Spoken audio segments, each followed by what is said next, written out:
नारायण नारायण नारायण श्रीमन नारायण नारायण नारायण नारायण श्रीमन नारायण नारायण नारायण नारायण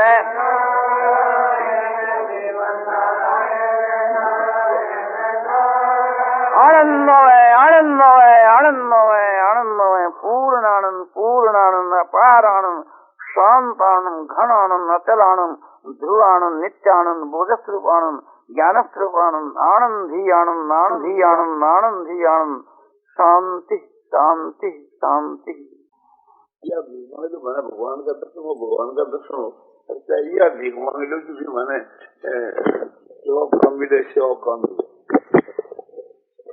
निष्काम सेवा से और एक प्रकार से निष्काम भगवान से या प्रार्थना करने से दोनों से भगवान के मिलने की जो शास्त्र मतलब है। जो आदमी स्वार्थ छोड़ करके सेवा करे तो सेवा के लिए भीख मांगो, आप प्रार्थना करें किससे माने सेवा दो, तो वो इतनो एक प्रकार से स्वार्थ में नहीं है कि जितना स्वार्थ भगवान के दर्शन का मांगने में आपका माने भगवान का दर्शन करा दो, तो मैं तो अपना स्वार्थ है। अगर अपने परिश्रम के कोई दुष्ट दर्शन अपन करावे तो मुक्त में हो गया, मैं तो मुक्त भरे पड़े करानी हो अपनी सेवा करे। आप सेवा का माने सेवा जो क्या माने सेवा मिल जावे तो मैं को आप उपकार करा अपने परिश्रम हो, तो इन निष्काम भाव ज्यादा है। इस तरह से बातों में ये तत्व भरे पड़े लोगों ने बिल्कुल अंधकार मात देख भैया तो बहुत बलो आदमी भगवान के दर्शन खातर गए, भगवान के दर्शन खातर गए जिसे यो कम दर्जे की है वो सेवा मांग रहे हो बापड़ो, तुमने सेवा कराओ मेरे से। मैंने तो कोई मेरे से आकर कहे कि मैंने भगवान का दर्शन कराओ, वैसे मैंने बहुत चौखो लगे कि मैंने सेवा बताओ। तो दो दोष है, एक तो स्वार्थ को दोष है भगवान का दर्शन मुफ्त में जावे तो बुरो लगे, और एक बार यो मैंने बुरो लगे कि वो जुटाने मैंने कहा कि भगवान का दर्शन करो रात ही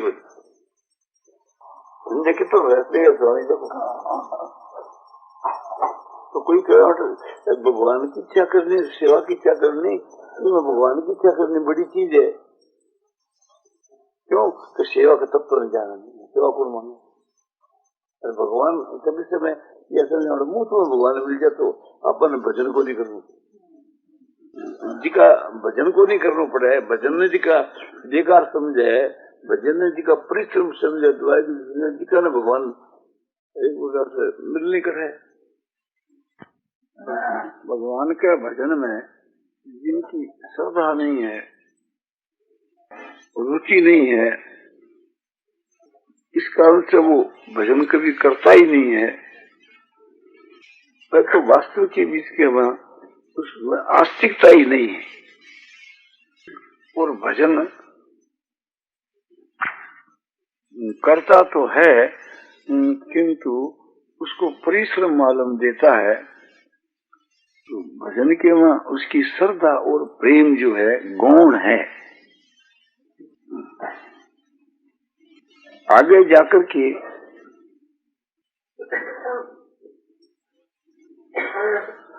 भजन उसको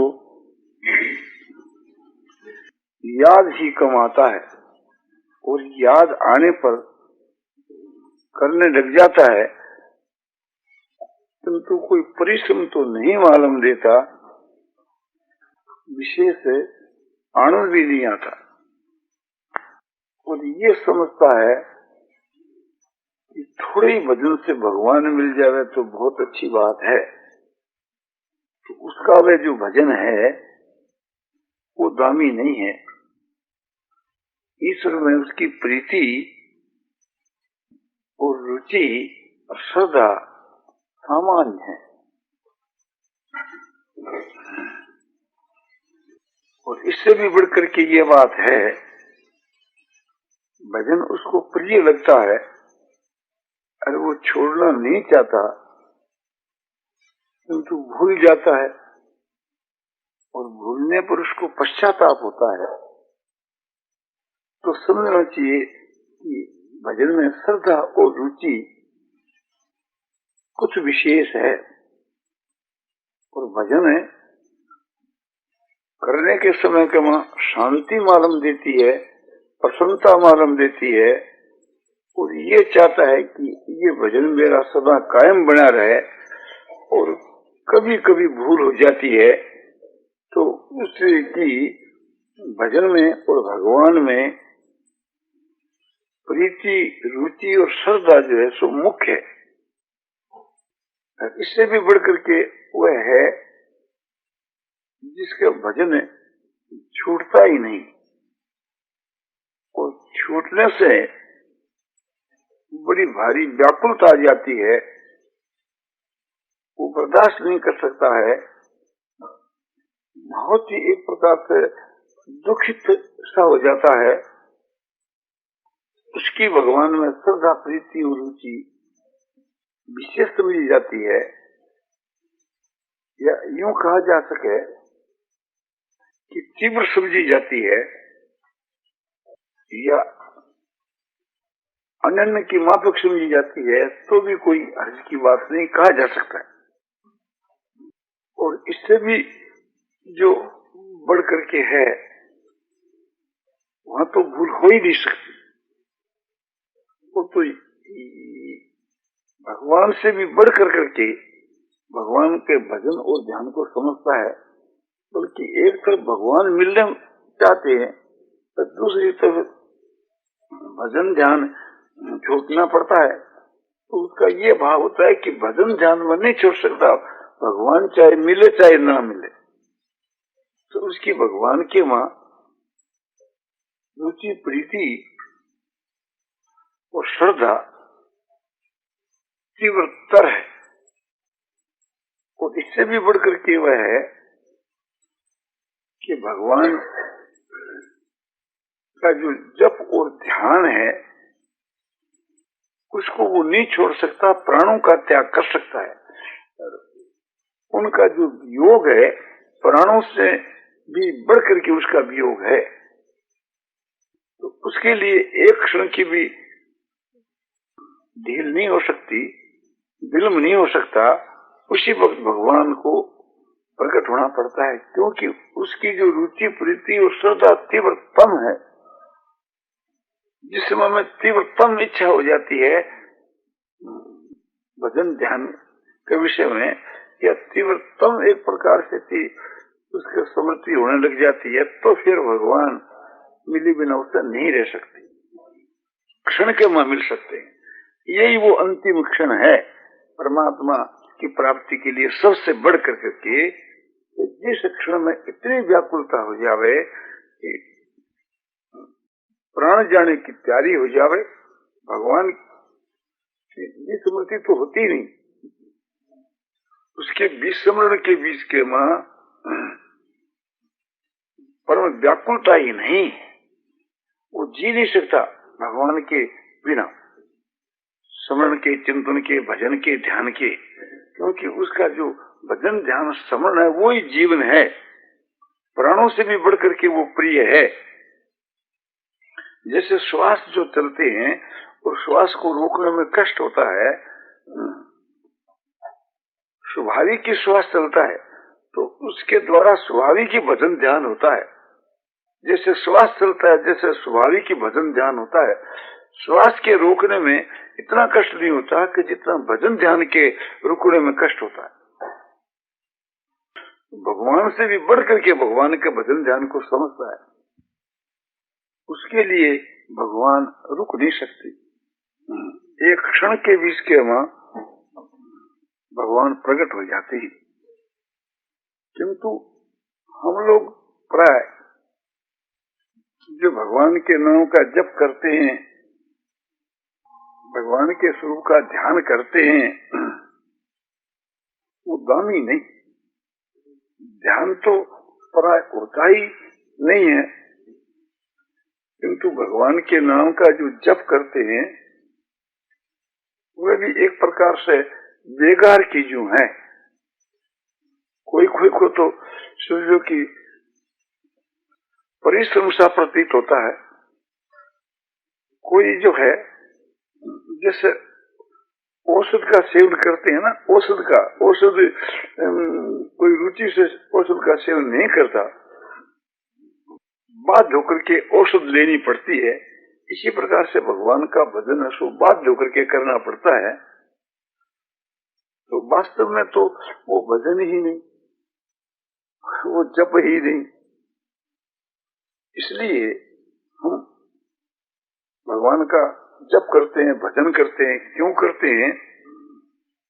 कि हमारे बीमारी है जन्म मरण की, इसके मिटाने के लिए, पापों के नाश करने के लिए। तो ये एक प्रकार से थी जो भगवान में जो श्रद्धा प्रेम इत्यादि है वो गौण है।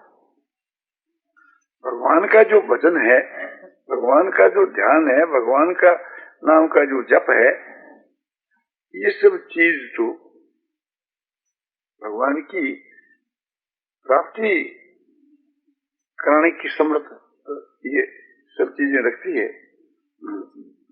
भगवान में प्रेम, भगवान की प्राप्ति, इस उद्देश्य से भजन ध्यान जप करना चाहिए। भजन जो चीज है व्यापक है। कीर्तन को भी भजन कहते हैं, नाम जप को भी भजन कहते हैं, और जो हम लोग हरि के गुण गाया करते हैं, जिसको हरजस कहते हैं, उसको भी भजन कहते हैं। एक तो जप के लिए युक्ति है, प्रथम तो हम लोग युक्ति ही नहीं जानते। और युक्ति से भी बढ़कर करके भाव है कि जिससे जप दामी अपने आप ही होने लग जाता है। एक तो हम जप को दामी बनाते और एक जप है सो दामी बन जाता है। तो अपने यहाँ तो जप को दामी बनाने की जो क्रिया है वही बहुत ही शिथिल है। जप जो है, हम जो उच्चारण करके जप करते हैं उससे वो बढ़िया है जो उपांशु जप है। उपांशु जप उसका नाम है कि हम आस्ते आस्ते जप करते हैं, भीतरी भीतर दूसरे को सुनाई नहीं देता, किंतु हमारे होठ हालते दिखते हैं, जिसमें हमारी जीवा भी हलती है और होठ भी हलते हैं, और बहुत आस्ते हमको खुद को सुनाई भी देता है, बाहर के आदमियों को सुनाई नहीं देता। बहुत हमारे नजदीक में कोई कान लगा करके देखे तो शायद उसको सुनाई दे भी सके। ऐसा जो जप है उसका ना उपांशु जप है। उससे भी वह श्रेष्ठ है जो होठ नहीं हलते, भीतरी भीतरी केवल जीवा से ही जप होता रहता है। और उससे भी और वो श्रेष्ठ है जो हमारे कंठों से जप होता है और प्राणों से संबंध रखता है, श्वास का संबंध रखता है। श्वास जो आते और जाते हैं उसके द्वारा जप का जो अभ्यास है वो जीवा के जप के अभ्यास से भी और ज्यादा दामी है। इससे भी बढ़कर के वह जप है कि जो मानसिक जप है। मानसिक जो जप है उसके भी कई प्रकार है। एक तो जो हम सो जाते हैं और खूब गौर करने से कान के बीच के वहां जो घड़ी के खटके की माफक शब्द सुनाई देता है, नाड़ी की चाल जो है उसके अनुसार ही वो शब्द सुनाई देता है। उसके साथ में हम नाम का शब्द जोड़ते हैं, यानी राम या ओम या शिव या जो अपना इष्ट देव है उसके साथ के वहां शब्द जोड़ दिया। अरे वो जितनी शब्द सुनता है उतनी बड़ी उसके साथ में हमारा वो संबंध जुड़ा हुआ है। हमारे को आगे जाकर प्रत्यक्ष ऐसे प्रतीत होने लग जाता है, जो राम का भक्त है उसको राम राम राम राम ऐसे प्रतीत होने लग जाता है आस्ते आस्ते। तो ये एक प्रकार से मानसिक जप है कि मन से ही संबंध है। मन का यदि संबंध नहीं रहेगा तो वो सुनेगा ही नहीं।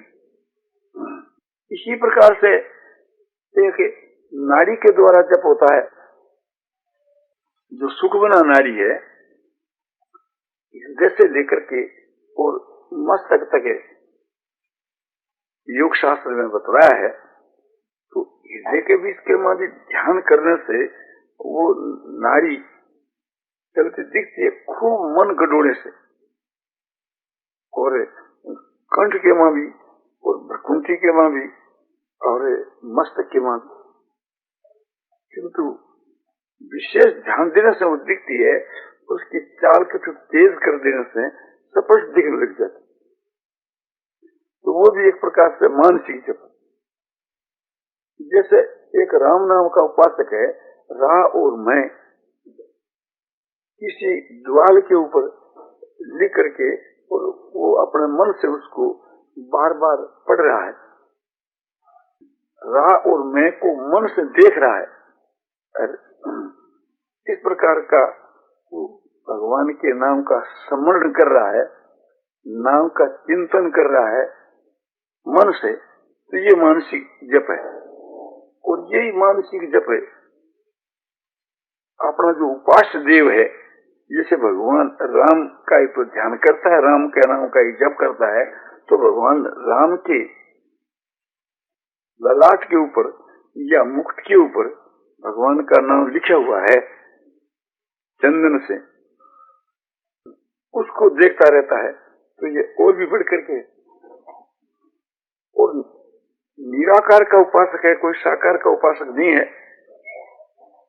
और भगवान के बहुत से निराकार वाचक नाम है, ओम, तत्, सत, अनंत, समय, ये सब भगवान के नाम है।